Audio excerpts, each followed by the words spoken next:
IPL ನಲ್ಲಿ ಒಂದು ಮಸ್ತ್ ಗೇಮ್ ನೋಡೋದಕ್ಕೆ ಸಿಕ್ತು. ರಾಜಸ್ಥಾನ್ ರಾಯಲ್ಸ್ನ ಒಂದು ರನ್ನಿಂದ ಸನ್ರೈಸರ್ಸ್ ಸೋಲ್ಸಿದ್ದಾರೆ ಅಂಡ್ ಆ ಕೊನೆ 2 ಓವರ್ನ ನೋಡೋದಕ್ಕೆ ಒಬ್ಬ ಕ್ರಿಕೆಟ್ ಫ್ಯಾನ್ ಆಗಿ ತುಂಬಾನೇ ಖುಷಿ ಕೊಡ್ತು ಅಂತ ಹೇಳ್ಬೋದು. ಟಾಸ್ನ ಸನ್ರೈಸರ್ಸ್ ಗೆದ್ರು. ಇಲ್ಲಿ ಮಜಾ ಇದ್ದದ್ದು ಏನಂದ್ರೆ ಸನ್ರೈಸರ್ಸ್ ಮೊದಲು ಬ್ಯಾಟಿಂಗ್ ಮಾಡಿದಾಗ ಎಲ್ಲರನ್ನ ಡಾಮಿನೇಟ್ ಮಾಡಿದ್ದಾರೆ ಅಂಡ್ ಲಾಸ್ಟ್ 2 ಮ್ಯಾಚಲ್ಲಿ ಚೇಸ್ ಮಾಡಿ ಸೋತಿದ್ರು. ಸೊ ಅವರಿಗೆ ಬ್ಯಾಟಿಂಗ್ ಬೇಕು. ಅಂಡ್ ಈ ಕಡೆ ನೋಡ್ಕೊಂಡ್ರೆ ರಾಜಸ್ಥಾನ್ ಗೆದ್ದಿರೋ 8 ಮ್ಯಾಚಲ್ಲಿ 6 ಚೇಸ್ ಮಾಡ್ತಾನೆ ಗೆದ್ದಿರೋದು. ಸೊ ಅಲ್ಲಿ ನಮ್ಮ ಸ್ಟ್ರೆಂತ್ಗೆ ಆಡಬೇಕಾ ಅವರ ಸ್ಟ್ರೆಂತ್ನ ಕಂಟ್ರೋಲ್ ಮಾಡಬೇಕಾ ಅನ್ನೋ ಡಿಸಿಷನ್ ಇತ್ತು. ಸೊ ಅಂತೂ ಆಸ್ ಎಕ್ಸ್ಪೆಕ್ಟೆಡ್ ಅವರು ಬ್ಯಾಟಿಂಗ್ನೇ ತಗೊಂಡ್ರು ಅಂಡ್ ಆ ಪವರ್ ಪ್ಲೇ ತುಂಬಾನೇ ಡಿಫ್ರೆಂಟ್ ಆಗಿತ್ತು. ಲಾಸ್ಟ್ 2 ಮ್ಯಾಚ್ನ ರಿಸಲ್ಟ್ ಡೆಫಿನೆಟ್ಲಿ ಅವರ ಅಪ್ರೋಚ್ನಲ್ಲಿ ಕಾಣಿಸ್ತಾ ಇತ್ತು. ತುಂಬಾ ಅಗ್ರೆಸಿವ್ ಆಗೋಕೆ ಹೋಗಲಿಲ್ಲ ಅಂಡ್ ಅದಕ್ಕೆ ತಕ್ಕ ಹಾಗೆ ಸ್ಯಾಮ್ಸನ್ ಅಶ್ವಿನ್ನ ಇಳಿಸಿದ್ರು. ಅದು ಗ್ಯಾಂಬಲ್, ಯಾಕಂದ್ರೆ ಅಭಿಷೇಕ್ ಶರ್ಮಾ ಹೆವಿ ಸಕ್ಸಸ್ಫುಲ್ ಆಗಿದ್ದಾರೆ. ಸ್ಪಿನ್ನರ್ಸ್ ಎದುರುಗಡೆ ಟಾರ್ಗೆಟ್ ಮಾಡ್ತಾರೆ ಅವರನ್ನ ಅಂಡ್ ಅಶ್ವಿನ್ ಕೂಡ ಅಂತ ಎಫೆಕ್ಟಿವ್ ಆಗಿ ಇರಲಿಲ್ಲ ಈ ಸೀಸನ್ ಅಲ್ಲಿ. ಬಟ್ ಆ ಡಿಸಿಷನ್ ವರ್ಕ್ ಆಯ್ತು ರಾಜಸ್ಥಾನ್ಗೆ. ತುಂಬಾ ಒಳ್ಳೆ ಸ್ಪೆಲ್ ಬಂತು ಅವರಿಂದ ಅಂಡ್ ಅಲ್ಲಾಗಿದ್ದ ಪ್ರೆಷರ್ಗೆ ನೆಕ್ಸ್ಟ್ ಓವರ್ಗಳಲ್ಲಿ ವಿಕೆಟ್ ಬಿದ್ವು. ಆವೇಶ್ ಖಾನ್ಗೆ ಅಭಿಷೇಕ್ ಶರ್ಮಾ ಅಂಡ್ ಸಂದೀಪ್ ಶರ್ಮಾಗೆ Anmolpreet Singh. So power play ತುಂಬಾ ಸೈಲೆಂಟ್ ಆಗ್ಬಿಡ್ತು. ಈ ಕಡೆ ಹೆಡ್ ಕೂಡ ಆಂಕರ್ ತರ ಆಡಿದ್ದು 100 ಸ್ಟ್ರೈಕ್ ರೇಟ್ ಅಲ್ಲಿ. ಸೊ 6 ಓವರ್ಗೆ ಬಂದದ್ದು 37 ರನ್ ಮಾತ್ರ. ನಂತರ ನಿತೀಶ್ ರೆಡ್ಡಿ ಸ್ವಲ್ಪ ಓಪನ್ ಅಪ್ ಆದ್ರು. ತುಂಬಾ ಒಳ್ಳೆ ಲೋಕಲ್ ಟ್ಯಾಲೆಂಟ್, ಆಲ್ರೌಂಡರ್ ಬೇರೆ. ಒಂದು ಇನ್ನಿಂಗ್ಸ್ ನೋಡಿದ್ವಿ, ಇವತ್ತು ಹಂಗೇನೆ ಆಡಿದ್ದು. ಅಶ್ವಿನ್ ಅಂಡ್ ಚಾಹಲ್ ಇಬ್ಬರನ್ನು ಟಾರ್ಗೆಟ್ ಮಾಡಿದ್ದು ಇಡೀ ಇನ್ನಿಂಗ್ಸ್ ಪೂರ. ಸೊ ಸ್ಲೋ ಆಗಿ ರನ್ ರೇಟ್ ಹೆಚ್ಚಿಗೆ ಆಗ್ತಾ ಹೋಯಿತು. ಈ ಕಡೆ ಹೆಡ್ ಕೂಡ ಶುರು ಮಾಡ್ಕೊಂಡಿದ್ರು ಕಾನ್ಶಿಯಸ್ ಆಗಿ. ಅಲ್ಲೊಂದು ಸ್ಟ್ರೇನ್ ಡಿಸಿಷನ್ ಬಂತು ಥರ್ಡ್ ಅಂಪೈರ್ನಿಂದ. ಹೆಡ್ಡಿನ ರನ್ ಔಟ್ತು. ಬ್ಯಾಟ್ ಗ್ರೌಂಡ್ ಆಗಿದೆಯೋ ಇಲ್ವೋ ಅನ್ನೋ ಕನ್ಫ್ಯೂಷನ್ ಅಲ್ಲಿ ನಾಟ್ ಔಟ್ ಕೊಟ್ರು. ಅಲ್ಲಿ ಇನ್ನ 2 ಫ್ರೇಮ್ ಇದ್ವು ನೋಡೋದಕ್ಕೆ ಅಂಡ್ ಫಾರ್ವರ್ಡ್ ಮಾಡಿದ್ರೆ ಆರಾಮಾಗಿ ಗೊತ್ತಾಗೋದು. ಅದೇನು ಡಿಸಿಷನ್ ಕೊಡ್ತಾರೋ ಏನೋ ಗೊತ್ತಾಗ್ತಿಲ್ಲ ಶಿವ. ಡಿಸ್ಕಷನ್ ಸ್ವಲ್ಪ ಸ್ಟ್ರಾಂಗ್ ಆಗಿರೋದು, ಬಟ್ ನೆಕ್ಸ್ಟ್ ಬಾಲೇನೆ ಹೆಡ್ ಔಟ್ ಆದ್ರು ಅಂಡ್ ಅದು ಅಲ್ಲಿಗೆ ಎಂಡ್ ಆಯ್ತು. ಹೆಡ್ 44 ಬಾಲ್ಗೆ 58. ಇನ್ನೊಂಚೂರು ಇಂಟೆಂಟ್ ಇರಬೇಕಿತ್ತು ಅಂಡ್ ಔಟ್ ಆಗಿರ್ಲಿಲ್ಲ ಅಂದಿದ್ರೆ ಅದನ್ನ ಕನ್ವರ್ಟ್ ಮಾಡಿರೋರು ಅಂತ ಅನ್ಕೊಳ್ತೀನಿ. ಇನ್ನು ನಂತರ ಕ್ಲಾಸನ್ ಬಂದರು ಅಂಡ್ ಅಲ್ಲಿಗೆ ರನ್ ರೇಟ್ ಹೆಚ್ಚಿಗೆ ಆಗ್ತಾನೆ ಹೋಯಿತು. ಸೀಮಸ್ ಚೆನ್ನಾಗಿ ಮಾಡಿದ್ರು ಕೂಡ ಸ್ಪಿನ್ನರ್ಸ್ಗಳ 2 ಓವರಲ್ಲಿ ರನ್ ಬಂದ್ವು. ಸೊ ಓವರ್ ಆಲ್ ಆಗಿ ಬೌಲಿಂಗ್ ಚೆನ್ನಾಗಿ ಅನಿಸಿದ್ರು ಕೂಡ ಟೋಟಲ್ ಮಾತ್ರ 200 ರನ್ನ ದಾಟಿ 201ಕ್ಕೆ ಮುಟ್ಟಿತ್ತು. ನಿತೀಶ್ ರೆಡ್ಡಿ 42 ಬಾಲಲ್ಲಿ 76 ಅಂಡ್ ಕ್ಲಾಸನ್ 19 ಬಾಲಲ್ಲಿ 42. ಇನ್ನು ರಾಜಸ್ಥಾನ್ ಬೌಲಿಂಗ್ ಕಡೆ ಬಂದರೆ ಇವತ್ತು ಚಾಹಲ್ ಬಿಟ್ಟರೆ ಎಲ್ಲರೂ ಎಫೆಕ್ಟಿವ್ ಆಗಿದ್ರು. ಚಾಹಲ್ 4 ಓವರ್ಗೆ 62 ರನ್. ಇದೇ ಅವರ ವರ್ಸ್ಟ್ ಸ್ಪೆಲ್ IPLನಲ್ಲಿ. ಆ್ಯಸ್ ಯೂಶುವಲ್ ವಿಕೆಟ್ಗಳಿಗೆ ಅಂತ ಹಾಕ್ಕೊಡೋರು, ಬಟ್ ಅವು 6 ಹೋಗ್ತಾನೆ ಇದ್ವು ಕ್ಲೀನಾಗಿ. ಆ್ಯಂಡ್ ಎಲ್ಲರೂ ಕೂಡ ಅವರವರ ಲಾಸ್ಟ್ ಓವರ್ನಲ್ಲಿ ಒಂದಷ್ಟು ಬೌಂಡ್ರಿಗಳನ್ನು ಹೊಡೆಸ್ಕೊಂಡ್ರು ಕೂಡ. ಸೊ 202 ಟಾರ್ಗೆಟ್, ಅದು ಈ ಫೀಲ್ಡ್ನಲ್ಲಿ ಈ ಬ್ಯಾಟಿಂಗ್ ಲೈನಪ್ಗೆ ಅಂತ ಸ್ಕೋರ್ ಏನು ಅಂತ ಅನಿಸ್ತಾ ಇರಲಿಲ್ಲ. ಆರಾಮಾಗಿ ಚೇಸ್ ಮಾಡ್ತಾರೆ ಅಂತ ಅನ್ಕೊಂಡಿದ್ದೆ. ಬಟ್ ಮೊದಲ ಓವರ್ನಲ್ಲೇ ಟ್ವಿಸ್ಟ್ ಇತ್ತು. The OG, the swing king ಇವತ್ತು ಮಾಡಿದ್ದು ಬಾಲ್ಗಳನ್ನು.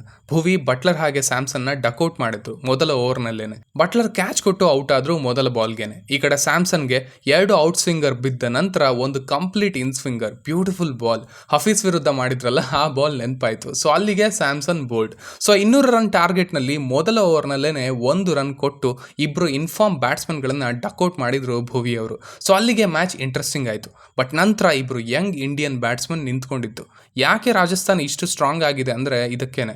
ಅವರು ಟ್ರೋಫಿಗಿಂತ ಒಂದು ಟೀಮ್ ಬಿಲ್ಡ್ ಮಾಡೋದ್ರಲ್ಲಿ, ಸ್ಕೌಟಿಂಗಲ್ಲಿ ಆ್ಯಂಡ್ ಅವರನ್ನು ಬಿಲೀವ್ ಮಾಡೋದ್ರಲ್ಲಿ ಹೆಚ್ಚಿಗೆ ಇನ್ವೆಸ್ಟ್ ಮಾಡಿದ್ದಾರೆ ಟೈಮ್ನ, ಸ್ಪೆಷಲಿ ಈ 3 ವರ್ಷದಲ್ಲಿ. ಹಾಗೇನೆ ಆಡಿದ್ದು ಇಬ್ರು, 22 ವರ್ಷ ಇಬ್ಬರಿಗೂ. ಅಫ್ಕೋರ್ಸ್ 2 ಈಸಿ ಕ್ಯಾಶ್ನ ಬಿಟ್ಟರು SRH ಅವರು. ಬಟ್ ನಂತರ ಅವರ ಇಂಟೆಂಟಲ್ಲೇ ಆಗಲಿ ಅಥವಾ ಸ್ಟ್ರೈಕ್ ರೊಟೇಷನಲ್ಲೇ ಆಗಲಿ ಆ ಪ್ರೆಷರ್ ಅನ್ನೋದು ಕಾಣಲೇ ಇಲ್ಲ.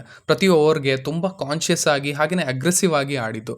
6 ಓವರ್ಗೆ 60, 10 ಓವರ್ಗೆ 100, 13ಕ್ಕೆ 132, 10 per ಓವರ್ ಅನ್ನೋದನ್ನ ನೀಟಾಗಿ ಮೇಂಟೈನ್ ಮಾಡ್ಕೊಂಡು ಬಂದರು. ಚೇಸ್ ತುಂಬ ಈಸಿಯಾಗಿ ಕಾಣ್ತಾ ಇತ್ತು. ಆ 1 ಓವರ್ ಜಸ್ಟ್ ಒಂದು ಸಣ್ಣ ಪಾರ್ಟ್ ಆಗಿ ಕಂಡದ್ದು ಅಷ್ಟೇ. ಮೇನ್ಲಿ ಇಲ್ಲಿ ಸ್ಪಿನ್ನರ್ಸ್ಗೆ ಓವರ್ ಕೊಡಲೇ ಇಲ್ಲ ಕಮಿನ್ಸ್, ಬಿಕಾಸ್ ಅವರಿಗೆ ಹೆಲ್ಪ್ ಇಲ್ಲ ಅನ್ನೋದು ಗೊತ್ತಿದ್ರಿಂದ. ಸೊ ಅರೌಂಡ್ 7 ಜನ ಬೌಲರ್ಸ್ನ ಟ್ರೈ ಮಾಡಿದ್ದು, ನಿತೀಶ್ ರೆಡ್ಡಿನೂ ಸೇರಿಸ್ಕೊಂಡು. ಬಟ್ ಇವರಿಬ್ರು ಇಷ್ಟು ಚೆನ್ನಾಗಿ ಆಡ್ಸಿದ್ರಿಂದ ಅಲ್ಲಿ ಯಾರು ಅಂತ ಎಫೆಕ್ಟಿವ್ ಆಗಲಿಲ್ಲ. ಇನ್ಫ್ಯಾಕ್ಟ್ ಕಮಿನ್ಸ್ಗೆನೆ ಟಾರ್ಗೆಟ್ ಮಾಡಿದ್ರು ಯಂಗ್ಸ್ಟರ್ಸ್ ಪಾಪ.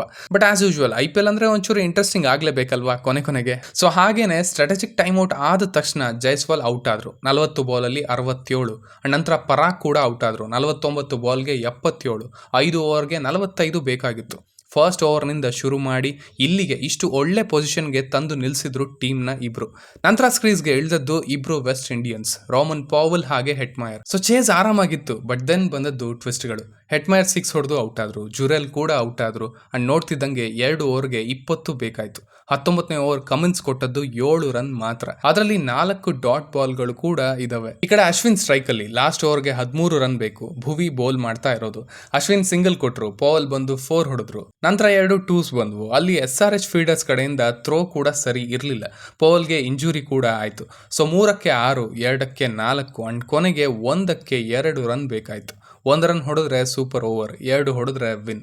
ಬಟ್ ಅಲ್ಲಿ ಭುವಿ ಯಾರ್ಕರ್ನ ಪವಲ್ ಕನೆಕ್ಟ್ ಮಾಡಲಿಲ್ಲ ಅಂಡ್ ಅದು LBW ಆಯಿತು. ಪವಲ್ ಔಟ್ ಆದರು. ರಿವ್ಯೂವ್ಗೆ ಕೊಟ್ಟರು ಕೂಡ ಅದು ಔಟ್ ಅಂತ ಎಲ್ರಿಗೂ ಆಗಲೇ ಗೊತ್ತಿತ್ತು.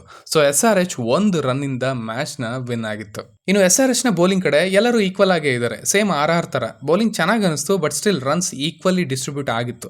ಸ್ಪಿನ್ ಆಡಿಸ್ಲಿಲ್ಲ ಅಂದರೂ ಕೂಡ ರಾಜಸ್ಥಾನ್ ಬ್ಯಾಟ್ಸ್ಮನ್ಗಳು ಚೆನ್ನಾಗೇ ಇದನ್ನು ಚೇಸ್ ಮಾಡಿದ್ರು ಕೊನೆಯ 2 ಓವರ್ ತನಕ. ಬಟ್ ನಂತರ ಅಫ್ಕೋರ್ಸ್ ದಿಸ್ ಇಸ್ IPL, ಅದು ಏನು ಮಾಡೋಕ್ಕಾಗಲ್ಲ. ಗುಡ್ ಗೇಮ್ ಆಫ್ ಕ್ರಿಕೆಟ್ ಅಂತ ಹೇಳ್ಬೋದು. ಭುವಿಗೆ 3 ವಿಕೆಟ್ ಬಿತ್ತು ಅಂಡ್ ಅವರಿಗೇನೆ ಈ ವಿನ್ನ ಕ್ರೆಡಿಟ್ ಹೆಚ್ಚಿಗೆ ಹೋಗುತ್ತೆ ಅಂತ ಹೇಳ್ಬೋದು. ಈ ವಿನ್ನಿಂದ ಸನ್ರೈಸರ್ಸ್ ಮತ್ತೆ 4ನೇ ಸ್ಥಾನಕ್ಕೆ ಬಂದಿದ್ದಾರೆ ಅಂಡ್ ಸ್ವಲ್ಪ ಭದ್ರ ಮಾಡ್ಕೊಂಡ್ರು ತಮ್ಮ ಪ್ಲೇಸ್ನ. ಅಂಡ್ ಅಫ್ಕೋರ್ಸ್ RR ಅಲ್ಲೇ ಕೂತಿದ್ದಾರೆ. ಅಂಡ್ ಇದು ಅವರ ಬ್ಯಾಡ್ ಪರ್ಫಾರ್ಮೆನ್ಸ್ ಏನಲ್ಲ, ಜಸ್ಟ್ ಫಿನಿಶ್ ಆಗಲಿಲ್ಲ ಅಷ್ಟೇ. ಆಲ್ಸೋ ಇದನ್ನು ಸನ್ರೈಸರ್ಸ್ ಗೆದ್ದಿದ್ರಿಂದ ಈ ಕಡೆ ಕೆಳಗಡೆ ಯಾರಿದ್ದಾರೆ ಅವರಿಗೆ ಕಷ್ಟ ಆಗುತ್ತೆ. ಅವರ ಹೋಪ್ ಸ್ವಲ್ಪ ಕಮ್ಮಿ ಆಯಿತು ಅಂತ ಹೇಳ್ಬೋದು. DC, ಪಂಜಾಬ್ ಅಂಡ್ ಈವನ್ CSKಗೂ ಕೂಡ. ಲೆಟ್ಸ್ ಸಿ ಏನಾಗುತ್ತೆ ಅಂತ. ಸೊ ಇಷ್ಟು ನನ್ನ ರಿವ್ಯೂ ಆಗಿತ್ತು ಈ ಮ್ಯಾಚ್ನ ಬಗ್ಗೆ. ಇನ್ನು ನಿಮಗೆ ಏನಾದರೂ ಹೇಳೋಕ್ಕಿದ್ರೆ ಅದನ್ನು ಖಂಡಿತ ಕೆಳಗಡೆ ತಿಳಿಸಿ. ಆಸ್ ಯೂಶುವಲ್ ಸಿಗ್ತಾ ಇರೋಣ.